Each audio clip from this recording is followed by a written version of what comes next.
મેરડી માતાની સામે આટલું કરી 11 વખત આ મંત્ર બોલજો અને ચમત્કાર જોજો. વાલા ભક્તજનો, અત્યારે કળિયુગના સાક્ષાત દેવી ગણવામાં આવે ને તો માં મેલડી, કે જે હાક અને ડાકને હાજર થનારી માં મેલડીની અનુષ્ઠાનને આરાધના બતાવી છે. શાસ્ત્ર તો એમ કહે છે, દેવી ભાગવતમાં ઉલ્લેખતાઓ નથી, પણ જીવનને મેલડીનો અર્થાત એવો છે કે મેં જાતે લડી એટલે મેલડી કહેવાના છે. બધા જ દેવીનો જુદા જુદા રૂપમાં ભગવતી પ્રાગટ્ય થયા છે, પણ માં મેલડી છે ને એનું પ્રાગટ્ય એવું છે કે દૈત્ય, એમની પાછળ એવા દૈત્ય પડ્યા છે અને દૈત્ય પાછળ પડ્યા એટલે માં ભગવતી માં મેલડી કોઈ એવી જગ્યાએ સંતાણા અને ભગવાનને પ્રાર્થના શિવને કરે છે. આસુસોદ ગિરનારી ભગવાન મહાદેવને પ્રાર્થના કરે કે હે પ્રભુ, મને કોઈ રસ્તો બતાવો, મને કોઈ રસ્તો બતાવો. માં જગદંબાને પ્રાર્થના આરાધના ભગવતી માં મહાદેવને કરી રહ્યા છે. એટલે ભગવાને આકાશવાણીથી કીધું કે હે દેવી, હે શક્તિ, તમારામાં એટલી બધી શક્તિ છે, તમે જાતે લડો. અને એ જાતે લડ્યા ને એટલે પછી શિવની પાસે ગયા, દૈત્યનો સંહાર કરી નાખ્યો છે. સાથે લડ્યા, જાતે પોતાની આધીન્યથી લડી અને પછી મહાદેવની પાસે ગયા. પ્રભુ મારું નામ શું? પ્રભુ મારું નામ શું? ત્યારે મહાદેવજીએ કીધું કે તું જાતે લડીને એટલે માં મેલડી કહેવાની. એ કળિયુગની સાક્ષાત દેવી છે. જ્યારે ગમે તેવું મેલું કર્યું હોય, કરામણ હોય કે ગમે તે હોય, માં મેલડીની પાસે જઈ અને આટલું કરી લેજો, જીવનમાં તમામ પ્રકારનું તમારું મેલું કર્યું હશે ને દૂર કરશે. માં મેલડી છે, તામસી દેવી છે. તામસી દેવીમાં મહાકાલી, મેલડી, બગલામુખી, કામેશ્વરી દેવી, એ બધા તામસી દેવી છે ને. વિલાયતી દવા અને દેશી દવા, દેશી દવા છે ને ધીરે ધીરે અસર કરે, પણ જ્યારે પેરાસિટામોલ ડોલો ખાઈ લઈએ એટલે ગમે તેવું પગ, તાવ, કળતર હોય તો નિવારણ થઈ જાય, તત્કાલ એનું નિવારણ થાય. એમાં મેલડીની પાસે જાઓ. અરે માની પાસે જઈને, તમારા જગદંબાની પાસે જઈને માના ફળા આગળ જઈ અને માના ફોટા આગળ કે કોઈ બી એક શ્રીફળ મૂક્યું હોય ને એની પાસે જઈને બે આંખમાંથી આંસુડા પાડી દેજો. વાલા ભક્તો, વાલા એટલું માં મેલડીની પાસે બે આંખના આંસુ પડ્યા હશે ને, એ આંખનો આંસુનો હિસાબ તત્કાળ આપનારી એ જ માં મેલડી છે. કારણ કે એક બનેલી સત્ય ઘટના છે કે એક ફેરિયો કાપડા વેચવા માટે નીકળ્યો છે અને ગામમાં માં ભગવતી મેલડીનો માંડવો, લીલુડો માંડવો છે, અને જ્યાં કાપડું લો, કોઈ કાપડું લો કરતો ફેરિયો કાપડા વેચવા સારું નીકળે છે. અંદર કાપડા છે 15, અને જ્યાં ફેરિયો સાયકલ લઈને પસાર થાય અને માં ભગવતી મેલડીનો માંડવો, લીલુડો માંડવો હતો, અને માના દર્શન કરવા માટે સાયકલ સ્ટેન્ડ કરી અને ફેરિયો અંદર જાય. 4 બહેનો ત્યાંથી પસાર થતા હતા અને એને થોડોક અવિદ્યા જાગી, ખોટો વિચાર જાગ્યો કે આ સુંદર કાપડા છે, અને ચારેય નક્કી કર્યું કે એક એક કાપડું લઈ લઈએ, આ ફેરિયાને શું ફેર પડશે. અને એક એક કાપડું લઈ અને ફેરિયાની માંથી જે સાયકલ હતી સ્ટેન્ડ કરેલી હતી એમાંથી એક એક કાપડું લઈને પોતાના ઘરે રવાના થઈ ગઈ છે. ફેરિયો જ્યાં કાપડા લઈ અને વેચવા નીકળ્યો છે અને 15 કાપડામાંથી 11 જ કાપડાનો હિસાબ મળ્યો છે. અને જ્યાં વળતો હતો ને માં મેલડીનો સાંજનું ટાણું થઈ ગયું છે, સંધ્યાનું ટાણું થાય છે, અને આ બાજુ ધૂપના દિવાલે માં ભગવતી પ્રાગટ્ય થતી હતી અને રૂડા મંડપના આધીન્ય થઈ, અને આ બાજુ ડાકની ડામડે આ ભગવતી હાજર થાય છે. અને ત્યાં આવી અને જે કાપડું વેચનારો માણસ હતો ને એને કીધું કે માં મેલડી, તારા દ્વારથી હું પસાર થયો અને મને એમ થયું કે મારા કાપડા વેચતા પહેલા તારો માંડવાના દર્શન હું કરી લઉં, અને માથું નમાવીને માં હું પસાર થયો. પણ હું મારા દિલની વાત એક કરું છું માં, કે મેં કાપડા અંદર હતા 15 અને મારા કાપડા 11નો જ હિસાબ મળે છે. માં તું જોજે, કાળા વાળવાળા માનવીને હું નહીં પહોંચી શકું, માં તું પહોંચજે. અને જ્યાં ફેરિયાના આંખમાંથી દડ દડ દડ દડ કરતા આજ આંસુ વહી ગયા છે અને જગદંબા આજ હાકલે હાજર થનારી છે.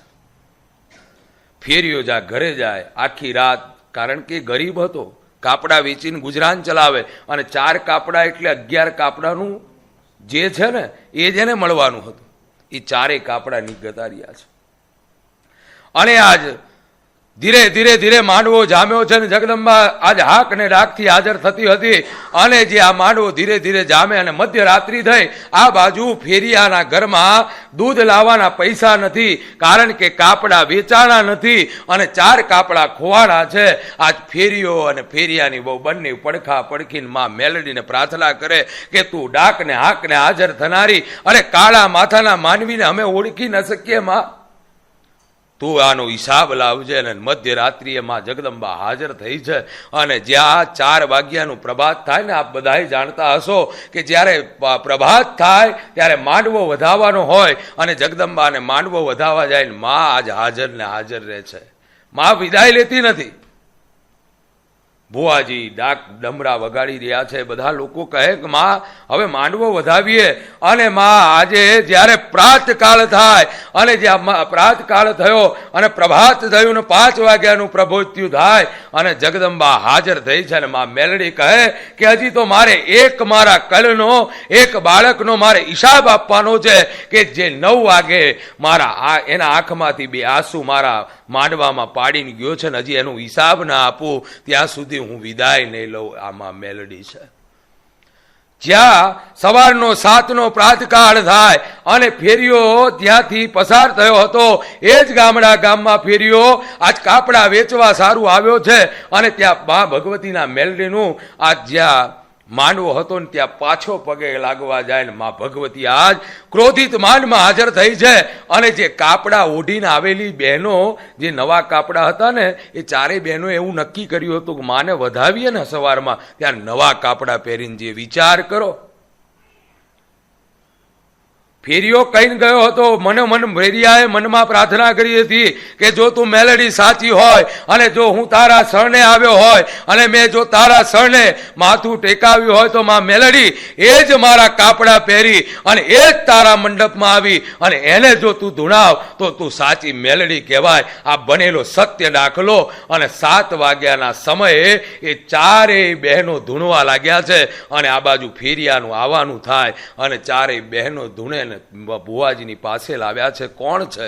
ત્યારે કહે કે આ બીજું કોઈ નથી, આ મારો કળ, આ મારો ભુવાજીને કહે છે કે આ મારો આવેલો નમીને 2 આંસુ પાડીને ગયો અને એ ફેરિયાના કાપડા ચોર્યા હતા, એ આ 4 ચોરનારી છે. અને ત્યારે ફેરિયો ગદગદ કંઠે માને પ્રાર્થના કરી, આ કળિયુગની સાક્ષાત દેવી છે. મા મેલડીના શરણમાં જતા રહો. મા મેલડીને આટલી પ્રાર્થના કરી દો.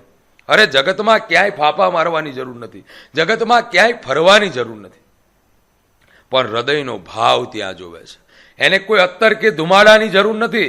અરે એને કોઈ બ્રાન્ડેડ લોકો દારૂ પીવડાવે છે, માં મેલડીને કોઈ દારૂની જરૂર નથી. માં મેલડીને કોઈ ખરાબ કોઈ કુસંગ ભાવ પણ નથી, કે માં મેલડીને 1.25 મણ સુખડીની જરૂર પણ નથી. અરે 5 નારિયેલના તોરણની માને જરૂર નથી. અંતરનો ભાવ જ્યાં મેલડી ભાળે છે ને ત્યાં દોડીને આવે છે. મેલડીના શરણમાં જઈ અને આટલી પ્રાર્થના તમે કરી લેજો. જજો જ્યાં પણ મેલડીનું મંદિર હોય અને ત્યાં જઈ અને આ મંત્રનો જાપ કરજો. અને આ મંત્ર ચમત્કારી મંત્ર છે. અરે આ મંત્રનો જાપ કેનેડાના સ્થિતમાં જ્યાં ફાઇલ ખોવાની હતી અને પીઆર ન થાય, અને જ્યાં પીઆર નતું થતું ને ત્યારે એમ્બેસીને પણ રૂકાવી દેનારી આ મેલડી છે. એ સાક્ષાત્કાર છે. કારણ કે કળિયુગમાં બતાવ્યું છે કે મેલડીને શરણે જાઓ, એના શરણમાં નમી જાઓ અને એને પ્રાર્થના કરો એટલે માં મેલડી પલભરમાં તમે વિચાર્યું એ કાર્ય કરી દે. પણ શ્રદ્ધા અને ભાવ સાચો હોવો જોઈએ. તમારામાં જો કૂટનીતિ છે, અધર્મી છો, કોકનું કરાઈ લેવાની ઈચ્છાથી આવ્યા છો, કોકનું કરામણ કરવાની ઈચ્છાથી આવ્યા છો, તો તમારું પતન નિશ્ચિત છે.